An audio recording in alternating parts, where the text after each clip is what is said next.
What's up, little psychos? Welcome to your ultimate guide of romance. I'm going to do another video later on FF, and I'm also going to do poly bi-rex, but today we're just focusing on MM.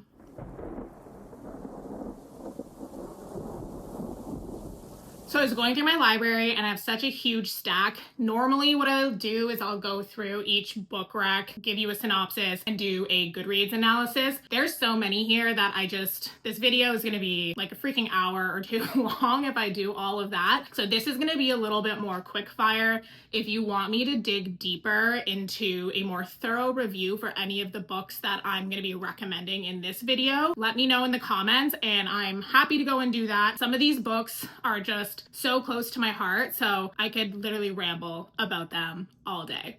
Okay, so I have a pretty wide range here. I'm gonna start this off though with a couple of recs of books that are coming out soon. If you're watching this video before February 4th, 2024, you can pre-order the Mercenary and the Mortician and Make Me by Alina May. These are coming out early next year. And then I believe it's also in March as well that Ruin My Life is coming out. I'll put the actual dates in the caption below once I confirm. I probably should have confirmed before filming, but let me just talk about these books first and then we'll get into the ones that are in my stack here. So the first one, The Mercenary and the Mortician, is a dark MM romance, and the premise is that Ryan Fairview is a funeral director who can see dead people. Callum Walker is a mercenary who he works for somebody who puts people on his list, but in his spare time, he specifically hunts people who harm children. There's a bit of a misunderstanding, and Callum comes to believe that Ryan Fairview has harmed one of the neighborhood children. So he, thinking Ryan's this bad guy, breaks into his home and attempts to unalive him. Because Ryan can see dead people, when Callum breaks in, he realizes that Cal is haunted by all of the people that he's unalived in his career. So one thing leads to another. Cal learns that Ryan would actually never hurt a fly and was not the abuser that he thought he was, and he develops this pretty serious, intense crush on Ryan. But of course, Ryan is having none of it. Like, Ryan cannot get past the home invasion and the attempted homicide, and on top of that, Ryan isn't out yet either. So we have a bit of like a gay awakening kind of a thing going on, but thankfully, Callum is very persistent. He's got like this Doberman puppy kind of an attitude, and Ryan is like this neurotic little shrew. So if you love like opposites attract, this book is for you. Now, launching in the same world is Make Me by Alina May. So Alina May and I partnered together to create this world. It's called the Silent Hollow series. There's gonna be more books in here. The next ones are probably gonna be FF and FFF. This one is MMM because, you know, Alina May, she's the Why Choose queen. Now, Alina May's book follows Ronan, who's an ex-cop who is out to get all of the bad people who harm children that didn't go to jail or receive justice in the system while he was working as a police officer. So you can kind of already see the parallels, right? Like where Cal, Walker, and Ronan might collide within this world. Ronan starts to realize that there's another serial unaliver who's targeting the same targets as him, and he gets a little bit pissy about that. The other serial unaliver is this guy named Logan, who has a bit of a traumatic past, and when these two connect, it starts off with a very enemies to lovers hate relationship moment. Things get even more complicated when Dakota, who is still an active cop, ends up joining up with these three and all hell breaks loose. And also, Ronan is experiencing severe psychosis for most of this book and has a stuffed animal named Buffalo, who's a Highland cow, and the Highland cow is sentient and like talks to Ronan, and he's basically the embodiment of all of Ronan's intrusive thoughts. So it's angsty, but it's hilarious.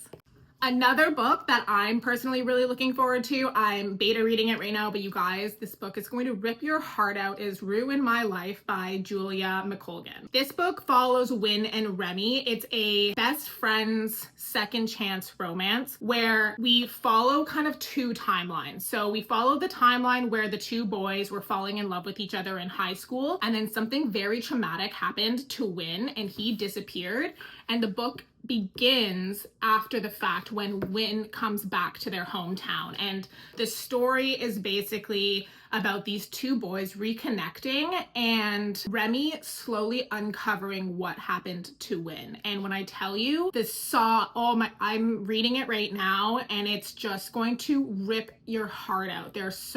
It's just, oh my God, it's that angsty, tight chest kind of a read that it's one of my favorite things that I find is a very common trait of romance is that angst, right? Like this is an angsty book and it's gonna ruin your life. But this is also coming out early next year. In the edit, I will put the actual date so you can keep an eye out for that. Speaking of angst, Oleander by Scarlet Drake. This book, oh my God, I immediately reread it the second after I finished it. This is a Great Expectations retelling between Caspian and Jude. It's really hard for me not to just talk for hours about each of these books. Caspian is this little snotty, rich, nose in the air, very like Draco Malfoy, if Draco Malfoy was like a little gay boy.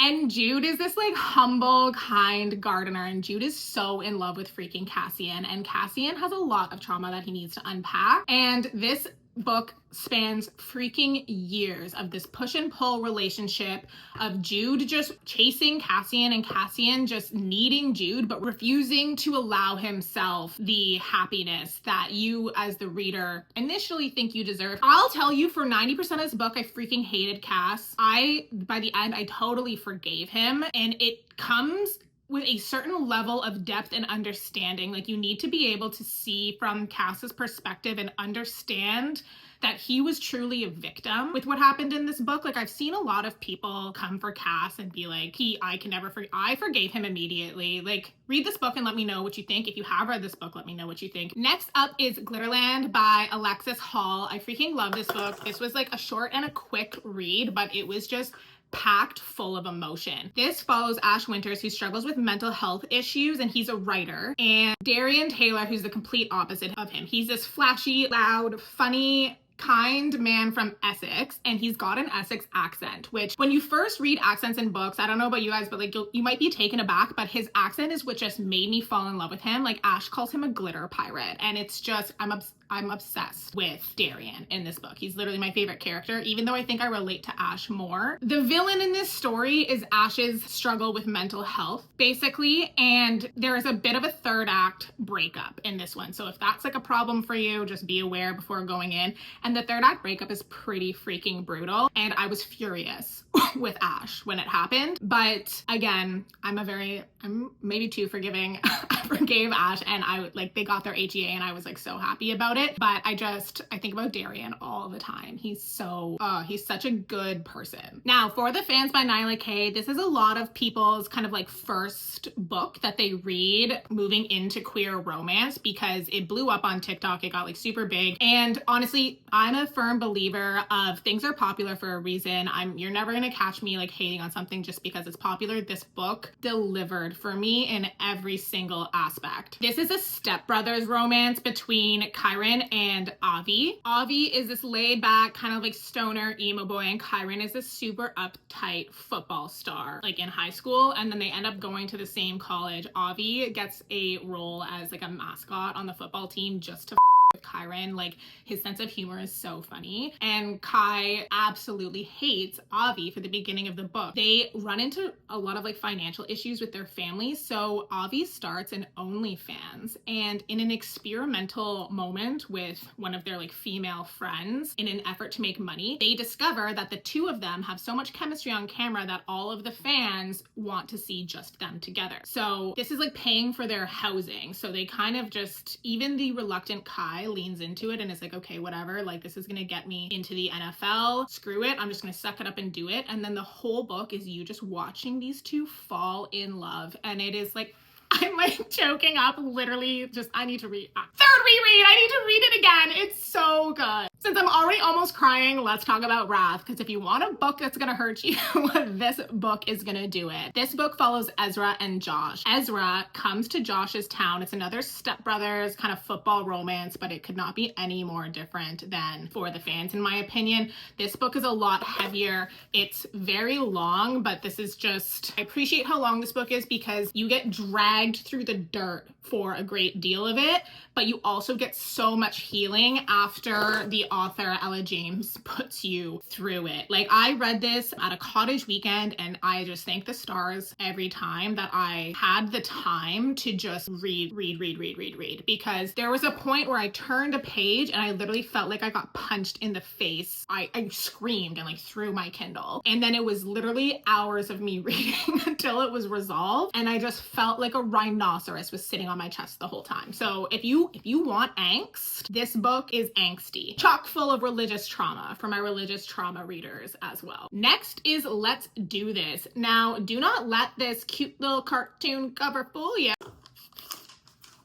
I don't know what that is. This book, oh, again, I love books that make me feel things. And so this is like a friends to lovers romance. And again, it's another hockey romance. The hockey's very like adjacent and to the side. It's just so beautiful. These two boys falling in love with each other and slowly realizing that their friendship is growing into something more. Just the writing for me was so emotional. And the way the spice was written too was so emotional. Like, they were making love. Like, you know, like, it was just so freaking good. I loved this book. This is another, I haven't reread it yet, but I usually read on my Kindle and then I buy books after so I can annotate them. Don't come for me if you don't like annotating things. I love doing it. But I definitely, this one was, I was flipping pages. Another author that does angst really well is Tal Bauer. So I don't have the physicals for his, but Gravity and You and Me by Tal Bauer are great if you're looking for some more angsty recs. Gravity is a hockey romance and it follows Bryce and Hunter. So Bryce is like the Wayne Gretzky of hockey in this world, and Hunter like really looks up to him. When they meet, originally there's like a lot of chemistry, and the longer they kind of interact with each other, like the more these like romantic feelings grow. The one thing I will say is there's like a lot of hockey in this. So if you're a sports person, this one is definitely for you. Like, it really, really leans into mixing the sports with the romance, where some of these other recs, kind of like the sports was more of like an auxiliary piece. Then You and Me by Tal Bauer is a kind of friends to lovers by awakening single dad romance. I'm usually not into any romances that like heavily involve parenting, but I find when they're like their children are older, it's easier for me to relate to. But again, we've got more football in here, and the MMC is really struggling with his relationship with his teenage son. And he meets Landon, who is this kind of like super dad. And as their friendship develops and grows, our MMC kind of starts to realize that he's having more romantic than friendship feelings. And Landon like really helps him grow as a person and connect better with his son. Moving on to God of Fury. Say what you will about this book. This was the first romance book that I ever read. I don't love all of Rina Kent's books, but this one specifically, I just adore. I love Nico. Bran's story just ripped my heart to shreds. I've read this probably like 3 or 4 times. I've annotated it. I'm like halfway through annotating this one. I really savor it, and I like multiple copies of this guy, and this is my annotation version. If you're looking for a book that deals with like heavier issues around, I'm struggling here. Like, I don't even want to say what the issues are because it's actually kind of a spoiler. But anyways, this does deal with heavier issues. It starts off pretty light, and then by the end you're sobbing. At first with Bran, I was just kind of so frustrated with him, and I didn't think he was like being fair to Nico. And then by the end, I'm just like, thank God Nico is a better person than me, because Bran just needed him, and I think it's such a freaking beautiful story. Also, there's often a lot of discourse of people saying, can I read this without reading the rest of the books in the Legacy of the Gods series? And I'm gonna say hell yeah, because I freaking did. I read this before reading the rest of the books, and I'm honestly like, thank God I did, because like I said before, not all of the books in this series resonated with me anywhere close to as much as this one did. Like in God of Malice, for example, I found the FMC to just be super annoying. Like, she just drove me nuts. So if I'd read that one first, I don't know if I would have made it to this one, which is I think the 4th or the 5th book in the series. I don't know, don't quote me on that. But I read this, was not confused. They're truly interconnected standalones. You meet the other characters, but the stories don't depend on on each other. So if you just want to read this one, go ahead and do it. Read whatever you want. Do whatever you want. Until I Saw You by Dianna Roman. I just read this one recently. This is a super quick, short one, but oh my freaking God. Kicking my feet. Freaking loved this. And I also loved the fact that we have a blind MMC in here. So Harper Reed is running from an abusive relationship with his ex. And when I say abusive, it's like pretty physically abusive, which it was horrific, like broke my freaking heart. And Riley has recently lost his sight. Now Harper is, and please excuse me if I'm saying this in character, but he's like a sight like therapist or assistant. Like that's what he does for a career, is he helps people who have like recently lost their ability to see to learn how to navigate the world without that sense anymore. And Riley's insurance company ends up like hiring him to be like a live-in sight specialist. The book is him teaching Riley all of these tools that he's gonna need to basically navigate his life. Got a bi-awakening in here too, and what I really loved about this is the bi-awakening was with Riley, who couldn't see, but he was the one who leaned into it the most. Like as soon as he kind of realized what was happening, he didn't run from it at all. He was like, that wouldn't be fair to Harper because I clearly want something with him. And he just was like guns forward, down for it.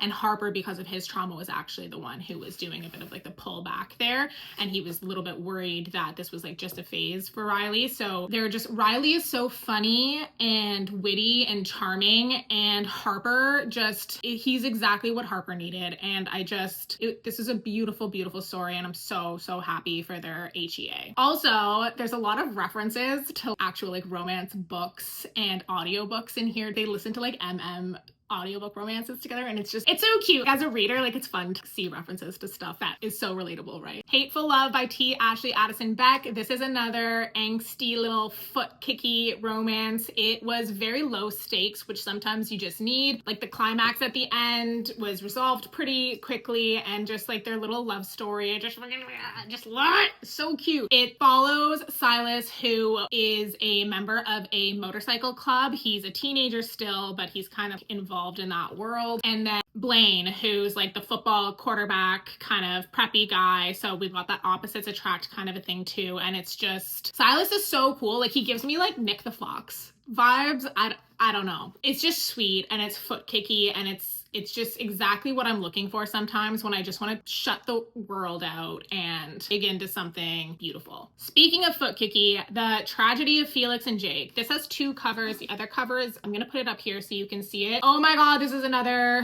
top read. I've read this book definitely more than once. I don't even know how many times I've read this book. Sometimes I go back just to revisit them. The banter in this is chef's freaking kiss. And Felix, if you have anxiety of any kind, you will just relate to Felix so much. Like the internal spiral that Felix constantly goes through. This is again gonna deal with heavier topics. The tragic thing is that they are both addicts, and Felix is Jake's sponsor. So there's a lot of like, it's kind of like a taboo relationship in its own sense, because obviously you shouldn't be in a romantic relationship with your sponsor. So there's a lot of like struggles around those themes as well too. So just make sure you're aware of that before jumping in case something like that is a trigger for you. Garron Park by Nordika Knight. This is a trailer park romance, and it's between Maddox and Devin. You can see this, so this is the special illustrated cover. It starts off as a rivalry. You literally open in a fight scene where they're fist fighting each other and they're just yelling insults to one another. So it's like a true enemies to lovers in that respect, until one day Devin is running from his abusive father and Maddox lets him into his trailer. Despite their rivalry, despite how much they've been at each other's throats since they were little kids, Maddox immediately was like, this is the true enemy, and let Devin in, and then everything takes off from there. There's two books in the series, and then there's like an interconnected kind of standalone that follows their brothers. Now for a series that I think about literally all the time, we got more Nyla K here. This is the Alabaster pen series. This is very, very dark. So again, be careful. Most of the books that I read are not light and fluffy in general. So if you're following me on this channel, please take that as like a precursor warning to almost every book I recommend. You should be definitely checking your triggers, because I just don't read light content very often. This is a perfect example of that. This series is very dark. It's set in a prison. We've got people who are unalivers in here. We've got a lot of non-con. We've got a lot of really, really heavy themes. Like this third book here here, the main character is a serial unaliver. And when I say serial unaliver, I don't mean like a Dexter, I'm talking like a Dahmer, and he's like the main character. The way it's done is amazing, like he's super somehow snuggly and cute, but if that's not your type of thing, don't read this series. But I freaking loved it. This is my favorite book in the series. Sorted is my second favorite book in the series, and I'm gonna link I have a video with a more like in-depth review of Distorted in it. I'll link it in here if I can figure out how to do that. The way this series is written is they're all interconnected standalones, but it's still recommended that you read them in order because things are kind of left open-ended in some instances in this book. Like Dash is the main character in here, and there's some scenes with Felix, who's main character in here, that you don't understand how Felix had certain things or was in certain places from this one, and then it's all explained in this book. So the whole series is like that, where you follow, you know, different inmates. Like we've got Ren and Lex in this one are two inmates, and then this one follows the guards. It's so well done. The amount of plotting that went into getting this series in line is, I can't even imagine. I think we're waiting on 2 more to come out, and one of them's literally gonna follow the villain, and it's really good. Like if you want to bury yourself in a world that's just gonna sweep you away, the characters are super unhinged, but you just love them and you're rooting for them, this is the series for you. One more before I call it a day is When You Come Back to Me by Emma Scott. I haven't even quite finished this one yet. I usually don't recommend books until I'm done them, but I'm like halfway through this book, and it's so freaking good. So Holden was sent to conversion camp by his parents, and it basically broke him, and then his parents sent him to a sanitarium after to try and like fix the damage that they did to him. And River is this high school quarterback, but he doesn't exactly have a perfect life either. His mother has like a terminal illness, and doesn't have much time left when they meet each other. So the two of them like navigating these very intense traumatic life events I'm just, oh my freaking heart, it's so well done. Anyway, I'm gonna stop this here for now. Of course, I'm going to link everything below and list out every book that was mentioned in this video. So hopefully you were able to add some to your TBR if you were looking for any of these. And if you liked this video and you want more book recs, I'm again just starting this account. I'm just getting it off the ground. I think I have like 12 subscribers when I film this, but I'm coming over from the Clippy Cloppy app, which we all know is going through a bit of a moment, and it's really unsure over there of what's going to happen. So I just want to make sure that I'm covering all of my bases, and I have a ton more book recs where this came from. So if you want more, please leave recommendations in the comments or requests in the comments. If I've read a book, I will review it for you. If I haven't read a book, then maybe I can read it and review it if that's something that you're into. But yeah, please press all of the buttons so that I can keep making content for you guys and bringing you new book recs every week.